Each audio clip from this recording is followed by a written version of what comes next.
This is the GGJ podcast, a show about the games industry, the people who make them, and the communities that grow up around them. I'm Susan Gold, a game education trailblazer and one of the founders of the Global Game Jam. Each week, we will be sitting down with a new guest, highlighting their own path and journey. This is a space for honest conversation from makers about creativity, collaboration, failure, and the beautiful reality of making games. So whether you're a young dev or seasoned, an educator, a student, or someone who just loves games and the people behind them, welcome to the GGJ podcast. Take a breath, settle in, and let's hear directly from the makers themselves.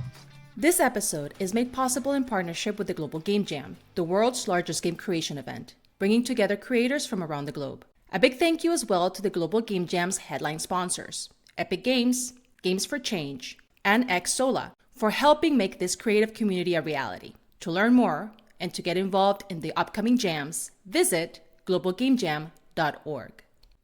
This podcast is proudly supported by the PlayStation Hero Project, championing and empowering emerging developer talent across the globe. Discover new heroes at PlayStation.com China, India, and MENA Hero Project pages. Find the links in the show notes and the description down below.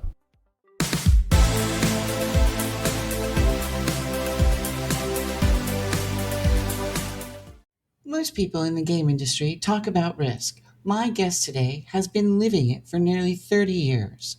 Mario Wynands grew up in Wellington, New Zealand, about as far from the center of the global game industry as you can get. And yet, in 1997, as a young man who saw a PlayStation dev kit, decided that was enough of a reason to try. And he co-founded a studio with two friends and called it Sith Interactive. No roadmap, no industry to speak of, just a willingness to bet on himself and the future. The studio is now known as PikPok. It ships titles across damn near every platform. The Into the Dead franchise alone has been downloaded over 100 million times, and he's built teams in Wellington and Medellin, Colombia. He has been named one of New Zealand's 20 most influential people in gaming, and I would probably say the most influential, but I know him. We're in an industry where studios completely burn out founders, things fall apart. Mario has done something truly, genuinely rare. He's built something that lasts. Today, we're going to talk about what actually it takes to make it. Not the highlight reels, the real thing. Mario, welcome to the show. Thanks for inviting me. You're very welcome. I have known you for quite some time, but I'm pretty sure it was late in the aughts when we met in person, and I've just seen your trajectory and the ability to adapt in our industry over the years. I think you're really a notable person, and I'm really happy to share your story with our listeners. So you grew up a kid in Wellington, and what is everyday life like in that part of the world at that time in the 90s, where games and technology weren't the key to life? What were the things that you did? What started to pull you in that direction? I guess I got to say I had a great childhood. I had hardworking parents that owned their own bricklaying business, so they strove to do everything they could for myself and my younger brother. And I guess being born in the mid-70s and coming of age in the 80s was a bit of a golden time from a media perspective and from a technology perspective. My childhood was filled with Warhammer Fantasy Battle and D&D with my friends, and then we had He-Man and Thundercats, and then Teenage Mutant Ninja Turtles and Ghostbusters as a franchise, and Back to the Future. And so kind of coming up as a kid through a time where creatively across all media there were all sorts of things happening was really exciting. And on the gaming side, there was a huge trajectory as well, where going from being a very young kid, my friend across the road owned an Atari 2600, and very quickly after that, suddenly the Commodore 64 and then the Amiga 500, as well as PC gaming. It was definitely an amazing time from a technological and creative exploration. So it was definitely, as a kid, being able to kind of imagine different worlds and seeing those worlds come to life. There was a lot of possibility there, and I guess that's where I started tinkering about 9 or 10 or 11 years old, with myself and my friends kind of starting to change the rules of D&D or the tabletop stuff that we were playing, starting to program. I was very fortunate that my parents caved in when I was 9 or 10 years old and bought a computer for the house. And I was very privileged. Yeah, I was the only person in my class that had access to a home computer, and that really helped me get a head start and unlock some of that passion around starting to program and tinker and create my own things. So yeah, it's definitely a great time to come of age. You told me a story about your father. He came from the physical trades and he wanted more for you. And I think that story really struck me. And it's about the kind of support in knowing that he was fine with you taking risk. Can you share a little bit of that? Yeah, I think my parents were Dutch immigrants that came to New Zealand when they were very young, sort of 19 or 20 years old. They actually got married here in Wellington, and that was obviously a huge leap for them. There was some family here that they connected with and essentially set up their own very successful bricklaying business, which turned into a tiling and marble and granite business. And so they were very hardworking, and I guess it had been a multi-generational sort of thing. My father was a bricklayer, his father was a bricklayer, his father was a bricklayer. Um, and although there was success, and my dad was very good at what he did, very passionate about what he did, essentially became one of the best craftsmen in New Zealand, it's hard work, you know. He dragged me onto a lot of building sites, so a little bit reluctant as a kid, but it's very hard work. And when I had the opportunity going through school, I loved school, I loved learning. I did well enough that I was able to skip a year at high school, go into college and do 2 degrees, and by squashing that program down into 4 years. And a lot of that kind of came from my father saying, I want the best for you, and I would love you to work with your head and not your hands, because doing things with your head allows you to scale or go much further. He didn't use those words exactly, but that was kind of what he was getting at. And that stuck with me. And, I carried that through into my aspirations for what I wanted to do through college and post-college, which wasn't game development at the time, but we'll get to that. And my plan was, you know what, I'm going to work with my head. And that's what I ended up doing. I remember the first time when I realized that people were paying me to think. I was like, this is amazing. It gave me feet to stand on, my grounding point. It's such a great thing that your father did. There's a story when you saw early possibilities of making games on a PlayStation, and you decided that you and your friends could build a studio. Can you take me to that moment and where you were and why you decided to take that long odds bet? Sure. Yeah, I guess while myself, my friends, in various friend circles, we played a lot of games. We role played, tabletop role playing, tabletop wargaming.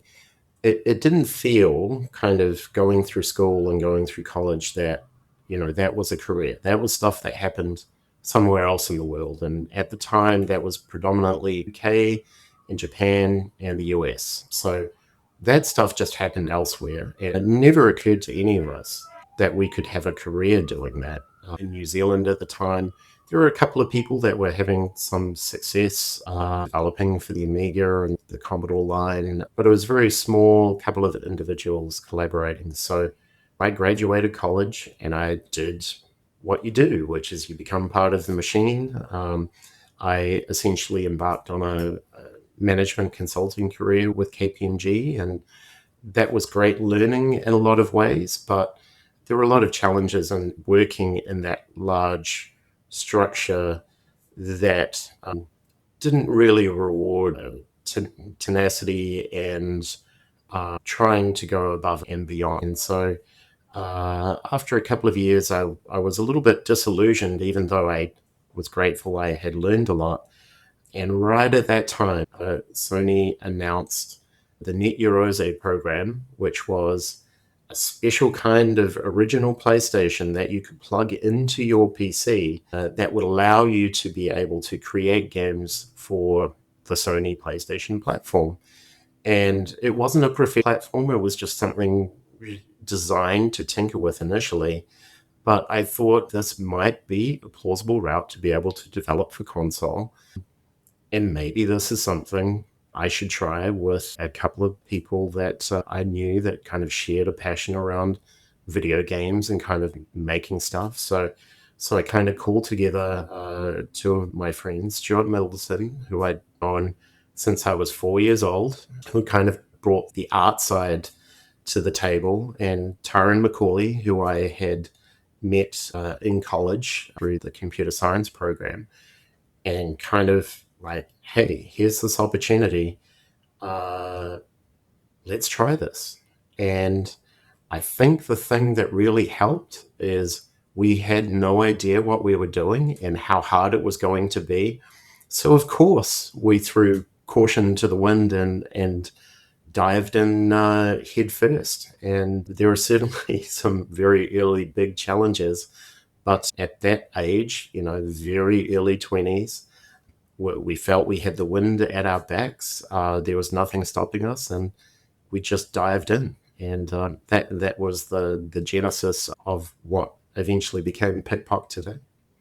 What I find interesting is that you've built a company, and one of the lessons that you learned is that at KMPG, that all the things that you don't want to do in an office, and then you went and created an environment where people thrive, where they're rewarded for going above and beyond. So I like you that you took that one thing that happened in your world and you were like, this is just not going to happen for me anymore. Yeah, I mean, I'd like to think that we have a good environment, we promote growth, we present an interesting career path. We've had people who have been with the company for over 20 years at this point, so we must be doing something right. But yeah, you do need to actively think about these things and be thoughtful and deliberate about how you interact with people, how you reward people, how you keep people on the right path, how you deal with issues. And again, we had no idea what we were getting into, but we knew that we had something that we were excited about, and we were prepared over time to do the learning, put in the hard work to give it a go. And probably helpful at the time that we didn't have much to lose. When you're not married, when you don't have children, you don't have a mortgage yet, going all in, it is easy. And I think that was helpful too, because it did get a lot harder before it started getting better. I know the one thing that you also had to overcome was that there was really no one before you in New Zealand.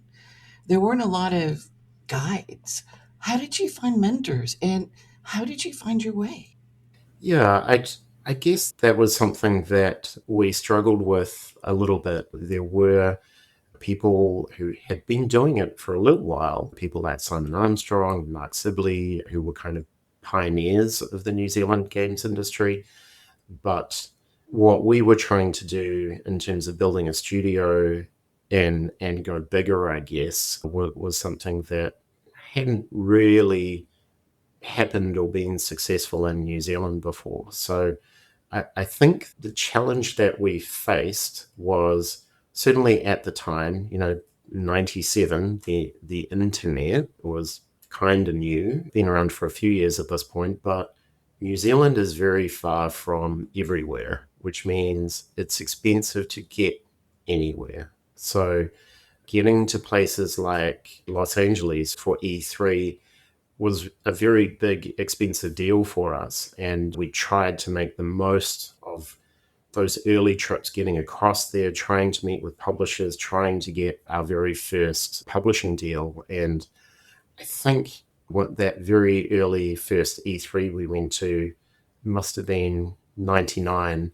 That was just such a stacked schedule and very hard to try and win someone over when you don't really have any work to speak of You're trying to build a relationship that's going to end and please pay us some money to develop something which is 12 hours plane ride away from you if something is going wrong. So it was very hard to build those relationships on that publishing side. But I will say on the developer side, there were other developers trying to do the same thing as us, interested to share stories, interested to maybe collaborate. At the time, the Australian games industry was starting to build some momentum. And so really going to the Australian conference in December 99, which kind of was sort of our last ditch effort, having sort of tried for a few years at this point, that was a place where ultimately we were able to make the right kind of connections in terms of get the learning, build our network, get in front of people who are willing to give us a shot. And ultimately, we won our first contract out of those kind of face-to-face meetings that we had, because it's very important, as it turns out, to build a personal relationship, build rapport. It doesn't matter how good your resume is, doesn't matter how good your work is. You need trust there as well. And that was something we didn't know we needed until we had built it.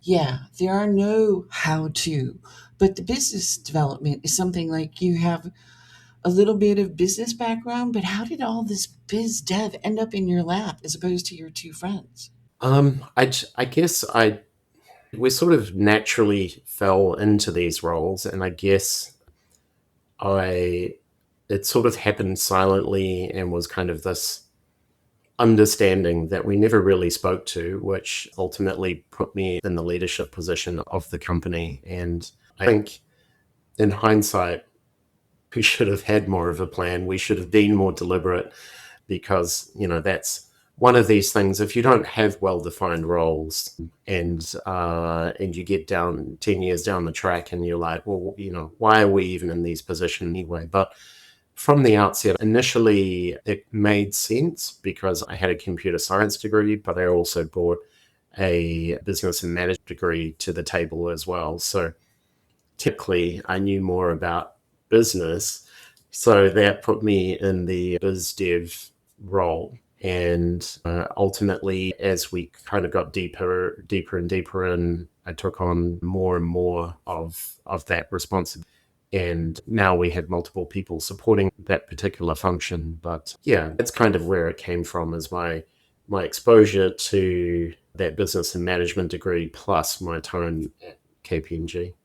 Does the core still make the you two your two co-founders, do they still make decisions, like big decisions with you, or do you really just take it all on yourself?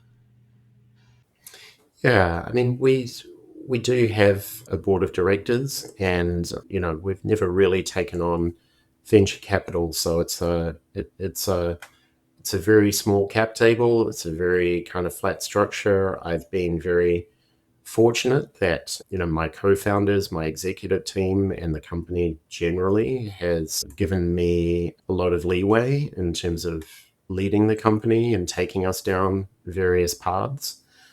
The board of directors has been fairly open and understanding too. So I think the key really is being open-minded and listening to what people have to say, especially if they're raising concerns about a particular path or a particular direction, and trying to make sure that you're factoring those things into your decision making, and being clear on what it is that you're trying to do. So yeah, I think we've had a fairly loose consultation decision-making structure for the most part. I don't know how I would necessarily deal if we IPO'd. I feel like the market maybe might not be so forgiving of my particular process and the way I approach leadership and strategy. But yeah, certainly I've been very blessed to have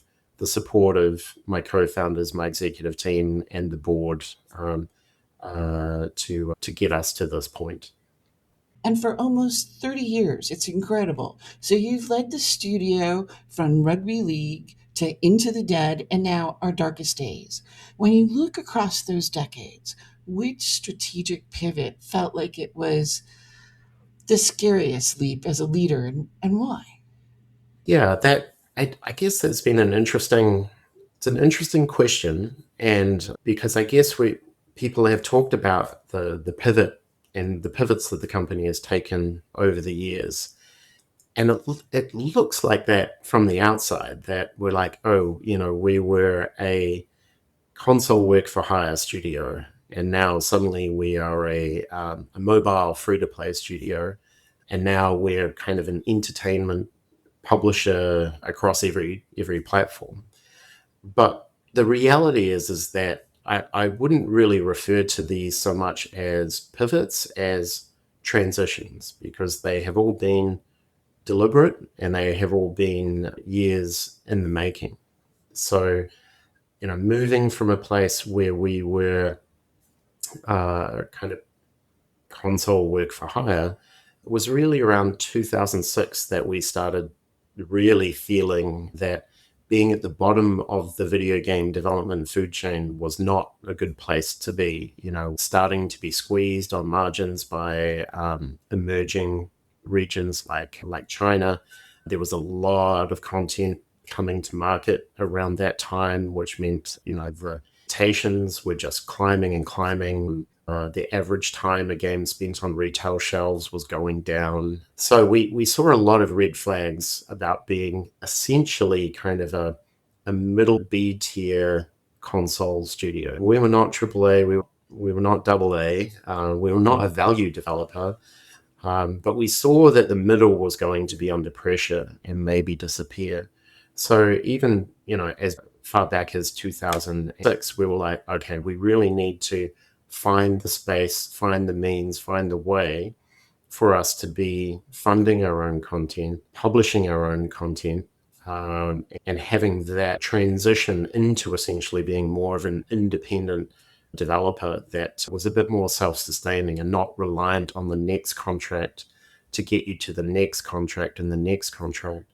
So yeah, around about that time, we saw the emergence of Xbox Live Arcade, PlayStation Network. We were actually the first third-party game released on PlayStation Network. And then when the GFC hit in 2008, that really made us make that final choice. Is like, well, we either try to retract and just ride out the storm as this console work for hire studio, or we just double down on the strategy of moving into digital distribution, becoming an independent studio.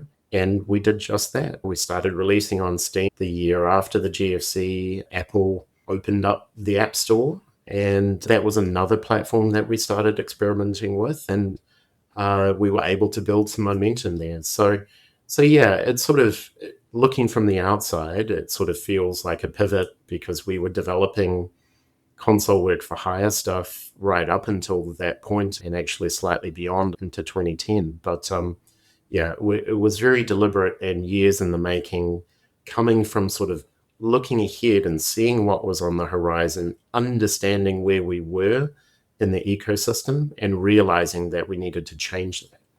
That goes back to my whole view, understanding risk and being able to navigate it so delicately and well. I remember your first games on the iPhone. Those were some of the first games I played mobile. And I think that they were fun and they were new and they were well above a Flash game. That was kind of like the standard that we had. So it was something definitely a step or two ahead. But when you weigh those risks against things that are unproven, what keeps you up at night? Are you at that time? How big is the studio? And now, let's take a moment to thank the sponsor for this episode, the PlayStation Hero Project, an incubator program founded by Sony Interactive Entertainment, focused on identifying and supporting emerging developer talent from India, China, and the MENA regions. You can be a hero too if your game was made in one of these regions. Check out the teams getting their support, like Big Boot Games, creators of the game Meteora, a survival combat racer, When you're not just in the cockpit, you are the meteor. Dodge cosmic hazards, chase and smash rival meteors, and turn the whole screen into a meteor shower as you fight to be the last one standing. Every run is a high-speed race for survival, where you chain power-ups, improvise your path through space, and try to outrun the chaos just one more time. Meteora, the race against space-time, is available for wishlisting on Steam.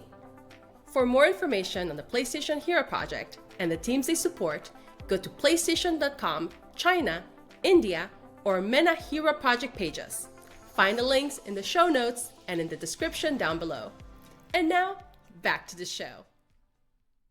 I think around 2008, 2010. Well, 2010, yeah, I think we were about 150 people, probably about 120 people full-time and maybe 30 contractors on top. So it's a pretty big headcount to try and transition from going from a business model around paid contract work to self-funding everything. So there was a gradual shifting, as we could shift teams away from the work for hire stuff onto promising games and get those out there and build up and layer the revenue streams from our portfolio over time. That then enabled us to become fully independent eventually. But I guess the thing is, and this is, I think, is true today as it was then, is that you don't really know how your game is going to perform until you get it out there. And, we have good signals in terms of wish lists or soft launch metrics or pre-registration data or, sentiment analysis that you can do, but you never really know until you scale things globally and you do that release. And it's just, and until you see it, then you can sort of be relieved and go, okay, we did the right thing. But it's not easy. And you can see, there are companies which are much bigger than us, have much greater resources, much deeper marketing and analysis teams who are making much bigger bets and losing hundreds of millions of dollars. So, and it's true in games, it's true in film and music as well. It's just a very challenging market. So even to this day, if we have a big release coming, what keeps me up at night? Yeah, I'm usually a little bit sleepless around the release of something, and I'll be there at 2:00 in the morning, kind of clicking the live data feed to make sure everything's on track. And once you see things kind of playing out the way that you expected and the way that you planned, that's very satisfying. But if it's not going the way that you wanted, well, then you got to take a different path and work out how you can rescue something or what impact that's going to have on the studio. You don't code, though, anymore. They don't let you in the pit to code, right? They don't let me code.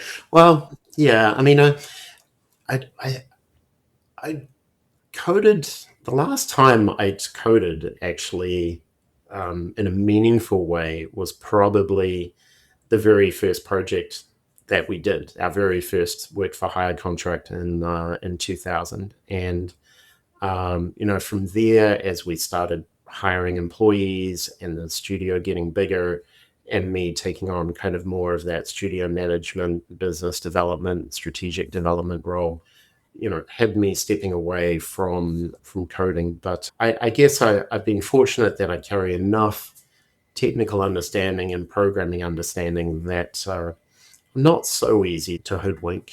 So, I remember back in the 2000s, we had a senior programmer who was adamant that there wasn't an issue in the particular piece of code they were responsible for. And then I just waited until everybody went home and I went and fixed the problem. So that was probably my last meaningful writing, changing anything contribution. But I will say, I do think having that understanding of how things fit together and how things interrelate, how you architect things, having that computer science grounding does mean that I do feel like I have a good sense of how hard something could be or how we might be able to approach diagnosing an issue or how we might be able to approach opening up an opportunity. So yeah, but I don't know that that it would be responsible of anybody in the studio to let me open a Unity at the moment. Recently, you have taken on new risks. You're bringing Into the Dead to PC, you're doing Steam Early Access with Our Darkest Days, and you're experimenting with VR for Rival Stars. What convinced you that it would be worth putting a successful mobile franchise, a studio with a lot of resources, on these new headsets and consoles? Yeah, I think again, I pride myself on trying to see over the horizon and see where things are going. You know, we're always looking beyond just the games that we're doing now to what's coming after that and what does it mean if this game is successful or not successful and what opportunities will that open up or what business line will that open up. So you know, we're looking and you know, our roadmap for the studio is measured in many years, not just the projects that are right in front of us right now. So I think we've taken on different opportunities over the years. We've experimented with a lot of different platforms, some of which have been successful, some of which haven't. And I think we've honed the ability over time, I guess, to kind of see where the opportunities are. You know, we have our own in-house games user research market research team.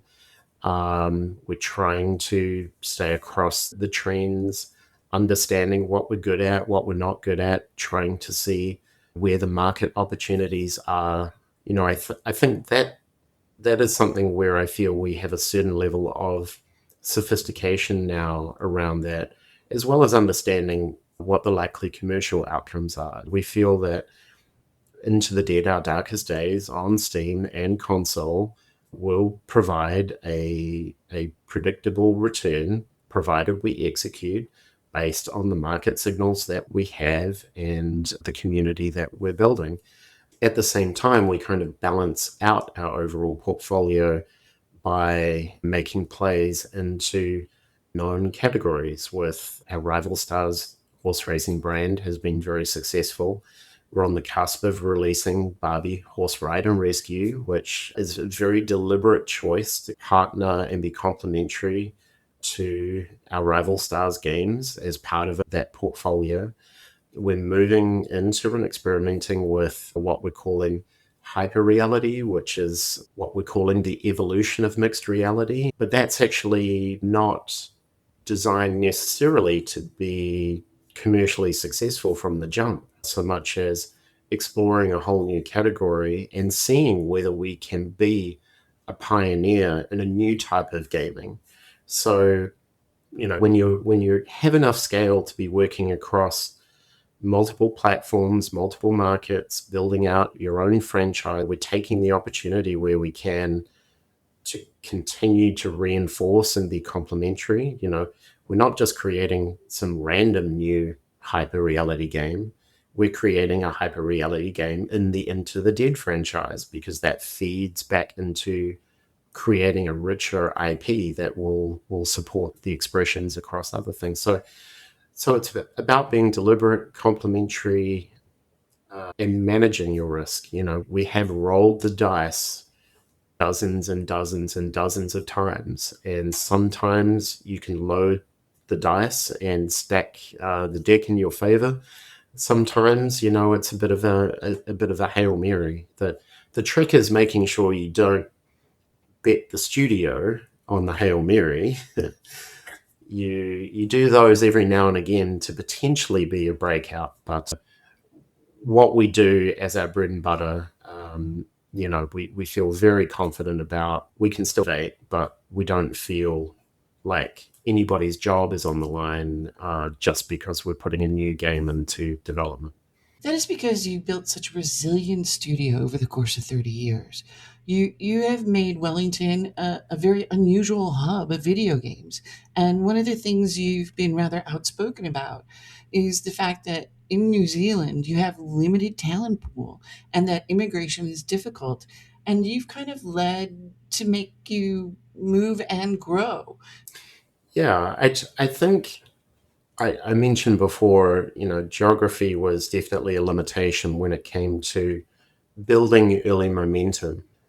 But at the same time, it was also a benefit because we weren't encumbered by the legacy way of doing things. We didn't know how to do something, so we just had to work out, well, what is the best way of doing this thing?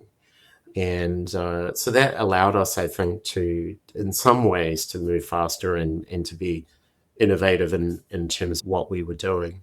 But I think New Zealand generally is actually a very interesting place for entrepreneurship and innovation and discovery. We're in a very multicultural society here. I grew up consuming American media and British media and television and Australian stuff, and then you're exposed to other cultures around the Asia Pacific. We have a strong Indian, Chinese, Pacific Islander population, and so you're just exposed to all these different ideas, all these different cultures, and that allows New Zealanders, I think, when we go to create our own stories and our own worlds and our own expressions of art or creating our own products or designs, when we package those for global consumption, what we create resonates well with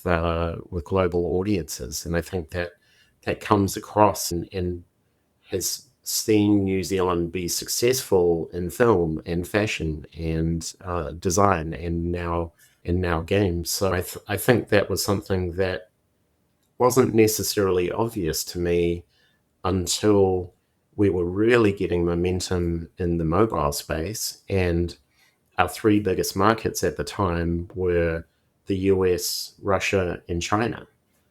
And you're sort of like, okay, well, how is this possible when these are three very different cultures. They're different economically, different histories. But I do think that New Zealanders generally have a way of creating stuff which is just accessible to a wide variety of people. So yeah, I think that's part of the magic that the New Zealand games industry has.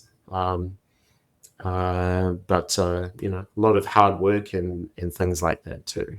Obviously make a difference. So tell me a little bit about your thoughts about why you decided to expand to Colombia. Yeah, I think prior to COVID, there was definitely a lot of opportunity to bring people to New Zealand. And for most of the life of video, about 2/3 of the studio was New Zealand nationals, and then about a third of the studio was foreign nationals. And we hadn't had much issue bringing people into the country. Like any immigration process, there is a process, but generally we're bringing in very talented, well-paid people. COVID obviously was a bit of a challenge because we locked down our border hard, and that was, I think, the right thing to do for the country. And we were one of the most successful countries in the world in limiting fatalities arising out of COVID.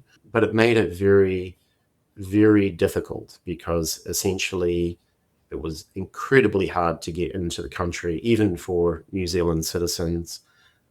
And that meant that this global talent pool that we'd been tapping into, where we were sort of only being able to level up by bringing on people who were even more senior, had even more experience, suddenly that was shut off. And we ended up in those first couple of years of COVID, where the talent was here was then suddenly being pulled in all sorts of different directions with the fintech industry, with web, with design. So very, very challenging for us to be able to find people. And even post-COVID, as things open up again, global mobility doesn't quite seem to have reverted back to where it was before. I think people are a little bit more conscious about staying close to their friends and family. Suddenly the prospect of going to the other side of the world to be in New Zealand and have an adventure. People are a little bit more conscious now that how far away New Zealand is. So yeah, part of that motivation to look at having other locations around the world was just the slightly decreased global mobility. There's an economic aspect to that as well, and there's a talent aspect to that too.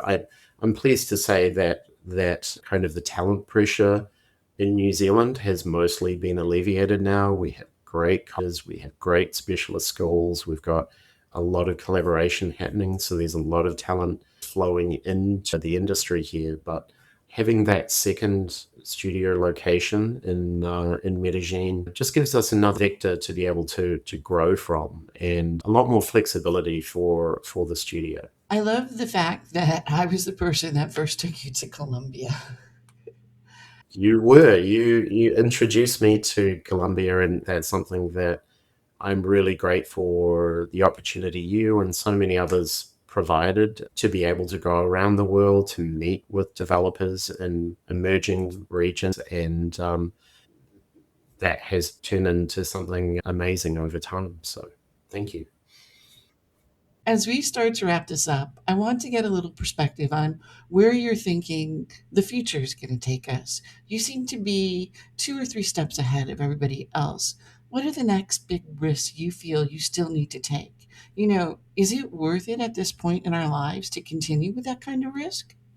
Yeah, I think we're still in a place where we're willing to take risks, to try new things, but um, I think that's one of those things. The bigger you get, the more there is to lose, and trying to find that balance between continuing to innovate and grow and find new unexplored opportunities, balancing that with, we are now responsible for the lives of hundreds of people and indirectly their families and their dependents. So we're very careful about trying to present an exciting vision to have people working towards, while at the same time managing that risk in a way that people feel that there is stability and dependability there.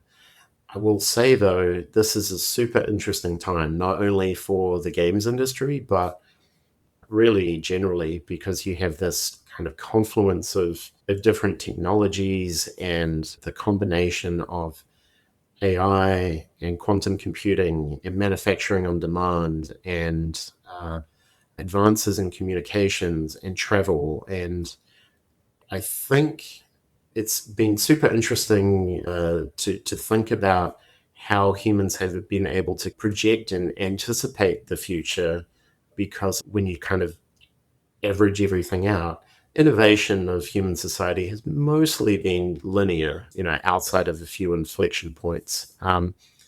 And I think now the ability 10 years ahead from where you are now to imagine where your kids might be, or imagine where your company might be, or imagine where the games industry and how you make games and what games people even like or what they're playing on. I think that's harder than ever before. So I think for us, and the path that we're choosing is to manage some of that risk by making sure we're doubling down on those things that are working for us, that are working well, and that means continuing to push and develop and build our Into the Dead franchise, to continuing to push and build and develop our expertise and that side of things, to explore new platforms and new ways of doing things, to think about what other foundations of franchises we may want to build. You don't just start with a franchise. You have to start with a game and have that be successful. But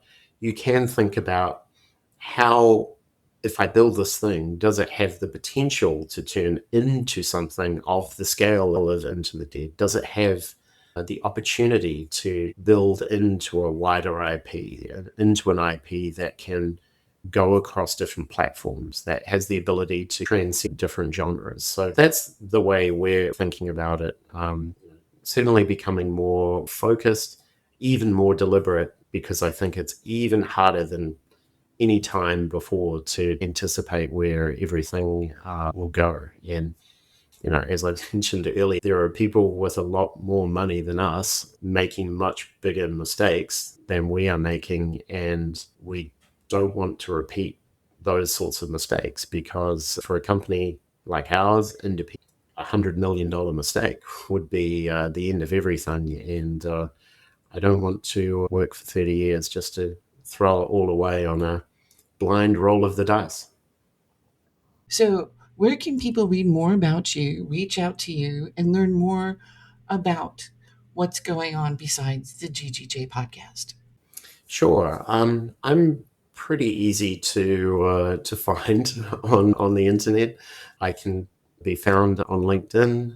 Our PikPok website is just pikpok.com. Pretty easy.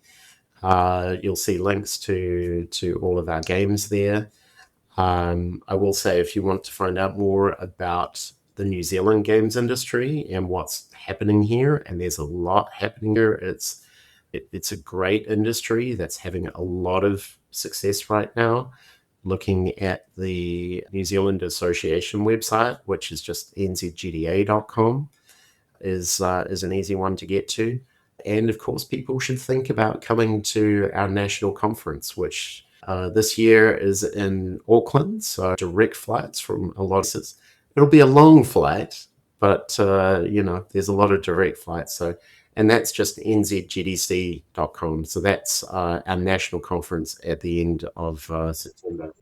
It's just 17 hours. Well, it's 17 hours-ish from New York. About 12 hours from LA or San Francisco. So that's not too bad to check out some very cool developers. And, it's a very warm, welcoming industry that we have here. And we would love for people to attend.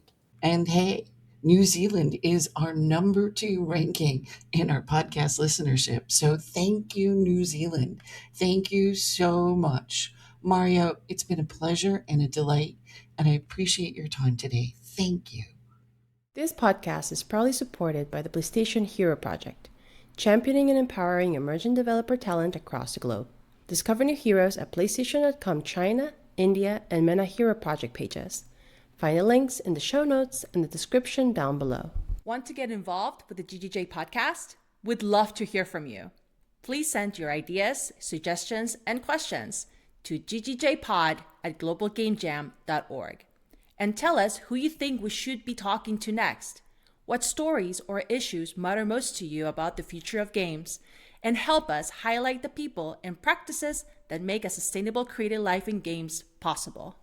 Thank you for spending time with us on the GGJ podcast. If this conversation sparked something for you, please share it with someone who might find it useful. And don't forget to follow along so you never miss new stories from makers around the world. You can find more episodes, resources, and information about the Global Game Jam at globalgamejam.org. Catch us on Substack and on YouTube and anywhere else you find podcasts. This has been the GGJ podcast. Thanks for listening, and keep making games.